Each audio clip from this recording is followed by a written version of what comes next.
এই নির্বাচন হচ্ছে দুইটি দলের নির্বাচন, একটি হচ্ছে স্বাধীনতার পক্ষে আর একটি হচ্ছে স্বাধীনতার বিপক্ষে। আমরা হচ্ছে স্বাধীনতার পক্ষে।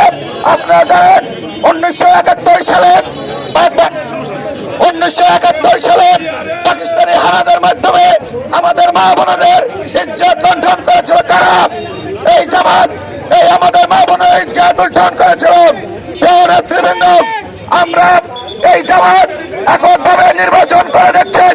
এই জামাত 91 সালে নির্বাচন করেছিল, 1996 সালে নির্বাচন করেছিল, 3টি আসন লাভ করেছিলেন। আর আবার বড় বড় কথা বলে তাদের লজ্জা হয় না?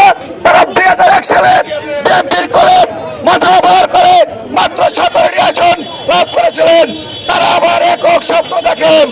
প্রিয় নেতৃবৃন্দ, আগামী 12 ফেব্রুয়ারি যে নির্বাচন হবে, এই নির্বাচনে বাংলাদেশ জাতীয়বাদী যুবদল প্রত্যেকটি ওয়ার্ডে বিএনপি নেতা কর্মীদের সাথে বাংলাদেশ জাতীয়বাদী যুবদলের নেতা কর্মীরা ব্যাংকার হিসাবে কাজ করবেন।